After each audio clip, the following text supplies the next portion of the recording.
Hello student, आज अपने bond length के बारे में डिस्कस करने जा रहे हैं। तो इसको अपने एक एग्जांपल से समझेंगे। जैसे कि यहाँ पर अपने दो बॉन्डेड एटम्स लिए हुए हैं जो कि है ए और बी, और इनका अपने को न्यूक्लियस देखने को मिलता है। तो अगर इसके डेफिनेशन की बात की जाए तो इसका डेफिनेशन होता है, ध्यान रखना है कि equilibrium distance between two nuclei of the bonded atom that is called, ध्यान रखना है, उसको बोलते हैं बॉन्डेड एटम।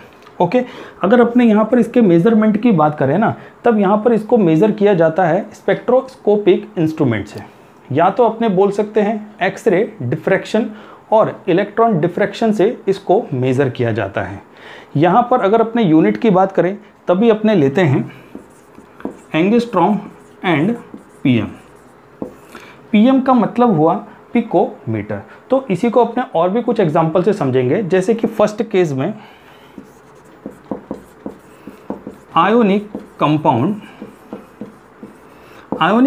है, मतलब कि यहाँ पर जो रेडियस होगा उसको हम बोलेंगे आयोनिक रेडियस, और वो अपने को देखने को मिलेगा पॉजिटिव और नेगेटिव फॉर्म में। क्लियर? अगर अपने उसकी बात करें तभी देखने को मिलता है केटायन और एनायन के फॉर्म में। केटायन तो हो गया पॉजिटिव और एनायन अपने को देखने को मिलता है नेगेटिव फॉर्म में। अगर अपने यहाँ पर कोवलेंट बॉन्ड की बात करें तो कोवलेंट बॉन्ड अपने को देखने को मिलता है कोवलेंट कंपाउंड में।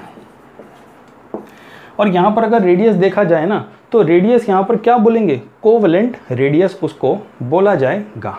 अगर अपने यहाँ पर ध्यान रखें कि दो एटम हैं, दोनों हैं ए और बी, दोनों के पास ही न्यूक्लियस है।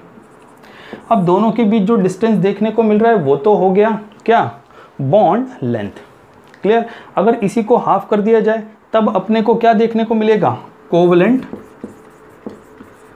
रेडियस। जब बॉन्ड लेंथ को अपने हाफ कर देना तब जो वैल्यू मिले तब उसको अपने क्या बोलेंगे, कोवलेंट रेडियस। ओके, ध्यान रखना है यहाँ पर जो ए बी होता है ये इक्वल होगा ए और बी के। ओके, बिकॉज यहाँ पर जो न्यूक्लियस है ना ये इसके कोर रीजन में अपने को देखने को मिल रहा है। ओके, तो ये तो बात हो गई कोवलेंट कंपाउंड की, और एक हो गई आयनिक कंपाउंड की। ठीक है, तो फर्स्ट आप इसको नोट कर लो, देन हम नेक्स्ट के बारे में डिस्कस करते हैं।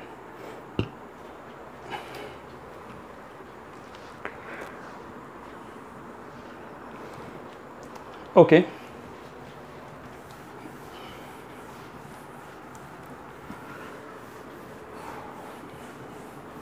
अगर अपने यहाँ पर नेक्स्ट की बात करें तो यहाँ पर अपने को नेक्स्ट देखने को मिलता है, ध्यान रखो, अगर अपने हाइड्रोजन के बीच के बॉन्ड की बात करें, Cl की बात करें, F की बात करें, तभी क्या देखने को मिलेगा। ओके, तो यहाँ पर आप ध्यान रखो, हाइड्रोजन में तो 74 pm देखने को मिलता है, Cl में 199 pm देखने को मिलेगा, और F की बात करें ना तो 144 pm देखने को मिलता है। क्लियर? तो ये तो हो गई इनके बॉन्ड की बात। अगर अपने को और भी बॉन्ड लेंथ की बात करनी है तो यहाँ पर अपने देख सकते हैं टेबल, और टेबल के अंदर अपने को मल्टीपल बॉन्ड लेंथ देखने को मिलते हैं। क्लियर? तो ये तो हो गए बॉन्ड लेंथ का टेबल। नेक्स्ट की अगर बात करें तो बॉन्ड लेंथ डिपेंड किस पे करता है, बॉन्ड लेंथ डिपेंड करेगा साइज पर और बॉन्ड के नेचर पर।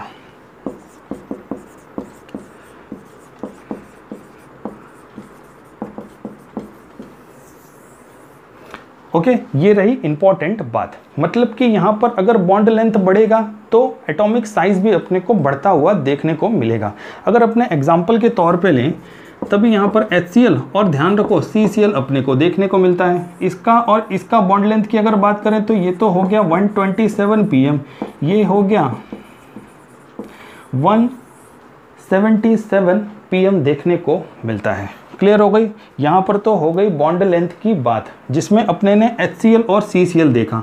यहाँ पर देखो Cl और Cl तो सेम है, लेकिन H और Cl में तो डिफरेंस है ना, तो इस वजह से चेंजेस आते हैं।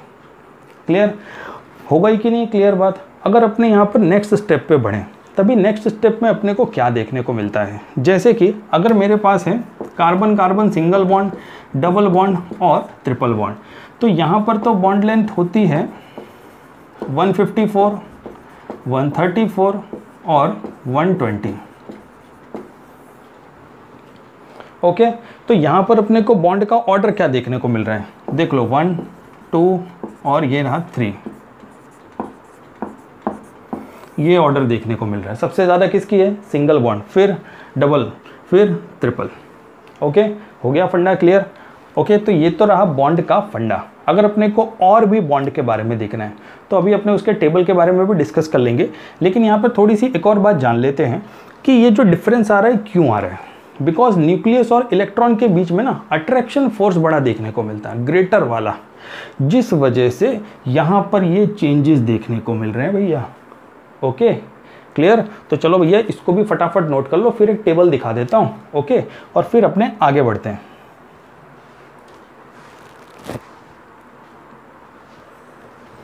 ओके,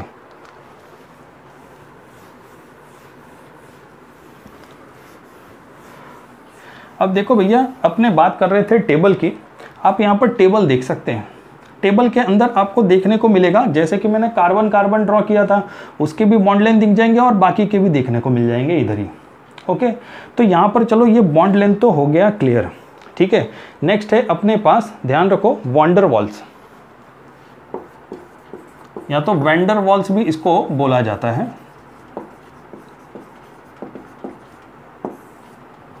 वैन डर वाल्स अगर रेडियस की बात करें तभी यहाँ पर अपने को देखने को मिलेगा। ध्यान रखना है, वैन डर वाल रेडियस अपने को ज्यादा देखने को मिलता है कोवेलेंट रेडियस से।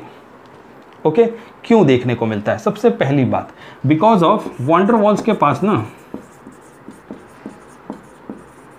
वैलेंस शेल ऑफ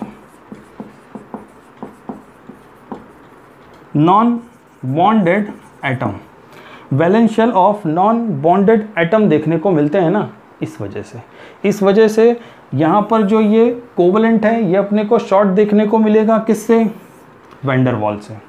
नेक्स्ट एक और रीज़न देख लो, बिकॉज ऑफ यहाँ पर इंटरन्यूक्लियर डिस्टेंस देखने को मिलता है। Internuclear distance between covalent bond, ये जो है ना ये कम देखने को मिलता है वैन डर वाल से, बिकॉज हमने जैसा बोला था वैन डर वाल में नॉन बॉन्डेड एटम होते हैं, इस वजह से। ओके, तो यहाँ पर अपने ने इसके बॉन्ड के बारे में तो डिस्कस कर लिया। अब यहाँ पर एक और चीज़ देख लेते हैं, यहाँ पर अपने एग्जाम्पल लेंगे Cl2 का, ठीक है। Cl2 मॉलिक्यूल है, यहाँ पर अगर कोवेलेंट बॉन्ड की बात करें तो कोवेलेंट बॉन्ड यहाँ पर अपने को देखने को मिलता है 198 pm। ओके, तो इस वजह से इसका रेडियस हो जाएगा, इसको अपने हाफ कर देंगे, ठीक है। तो ये तो बात हो गई कोवेलेंट की, क्लियर। अगर अपने वैन डर वाल्स की बात की जाए, ठीक है, वैन डर वाल्स की अगर बात करें ना तभी अपने को देखने को मिलेगा 360 pm तो होता ही है, ठीक है, 360 pm तो होता ही है, हाफ कर दोगे तो कितना हो जाएगा 180 pm। ओके, तो यहाँ पर अपने ने बॉन्ड लेंथ के हर एक चीज़ के बारे में यहाँ पर अपने ने डिस्कस कर लिया। वैन डर वाल्स रेडियस के बारे में भी डिस्कस कर लिया। देखो वैन डर वाल और वैन डर वाल ये दो तरह से बोला जाता है, ठीक है। तो वैन डर वाल आप बोल सकते हो, वैन डर वाल भी आप बोल सकते हैं, क्लियर। तो आज का ये टॉपिक जो था ये तो हो गया कंप्लीट, क्लियर। मिलते हैं नेक्स्ट लेक्चर में, ओके।